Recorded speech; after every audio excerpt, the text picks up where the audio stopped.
স্বপন আর রিপন তারা খুবই ভালো বন্ধু। একদিন বিকালবেলা তারা দুজনে নদীর ধারে গল্প করছিল। এই মনোরম পরিবেশে তারা আড্ডা দিতে প্রায় প্রতিদিনই আসে এই নদীর ধারে। স্বপন, শুনেছিস রহমত মিয়ার ছেলেকে আজকে সকালে ব্রিজের নিচে মৃত অবস্থায় পাওয়া গেছে? শুধু কি রহমত মিয়ার ছেলে?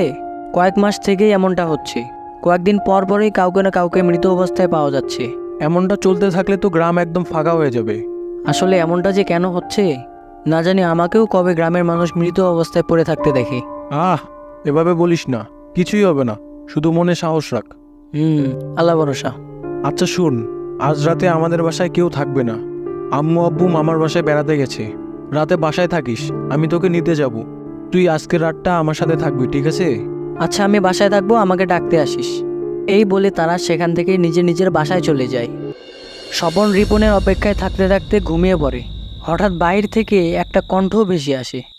স্বপন, এই স্বপন, কিরে ঘুমিয়ে পড়েছিস নাকি? আমি তোর বন্ধু রিপন এসেছি। যাবি না আমাদের বাসায়? কই রে, বের হ। বাহিরের চেঁচামেচিতে ঘুম ভেঙে গেল স্বপনের। সে বুঝতে পারলো বাহির থেকে তাকে কেউ ডাকছে।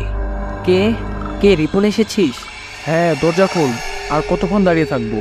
আচ্ছা দাঁড়া, যাচ্ছি।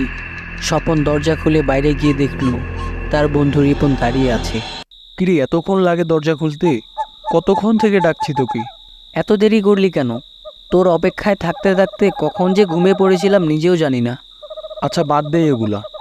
রাত 11টা পার হয়ে গেছে, আর দেরি করা ঠিক হবে না, চল হাঁটা লাগাই। এই বলে তারা রিপনের বাসার উদ্দেশ্যে বেরিয়ে পড়ল। গ্রামের রাস্তা দিয়ে তারা হেঁটে চলেছে। নিঝুম রাত, রিপন সামনে সামনে আর স্বপন পিছনে পিছনে হাঁটতে থাকে। হাঁটতে হাঁটতে প্রায় মাঝ রাস্তায় চলে এসেছে তারা। রিপন কোনো কথা বলছে না। স্বপন মনে মনে ভাবল, হয়তো অনেক রাত হওয়ার কারণে তাড়াতাড়ি বাসায় যাওয়ার জন্য রিপন কোনো কথা বলছে না। হাঁটতে হাঁটতে জঙ্গলের রাস্তায় চলে এসেছে তারা। স্বপন এবার বিরক্ত হয়ে দাঁড়িয়ে পড়ে রিপনকে বলতে থাকে, কিরে, এত তাড়াহুড়া করে যাওয়ার কি আছে? আস্তে আস্তে গেলেও তো হয় নাকি? কোনো কথাও বলছিস না, সমস্যা কি তোর?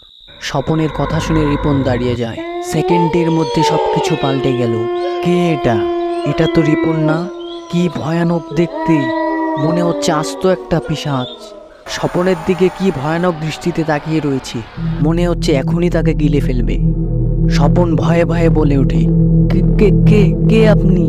খুব ইচ্ছা হয়েছিল বন্ধুর বাসায় যাওয়ার, না? বাঁচবি না, তুইও বাঁচবি না। আমাকে ছেড়ে দাও, আমি বাড়ি যাব, প্লিজ আমাকে মেরো না। ছেড়ে দিব? হা হা হা হা হা। আজ পর্যন্ত কেউ আমার হাত থেকে রেহাই পায়নি, তুইও পাবি না। তোর বন্ধু রিপনকে আমি আগেই মেরে ফেলেছি, এবার তোর পালা। হা হা হা হা। এটা বলেই ভয়ানক পিশাচটি স্বপনের দিকে এগিয়ে আসতে থাকে এবং স্বপনকেও প্রাণে মেরে ফেলে। আর এভাবেই দুই বন্ধু স্বপন আর রিপনের মৃত্যু হয়।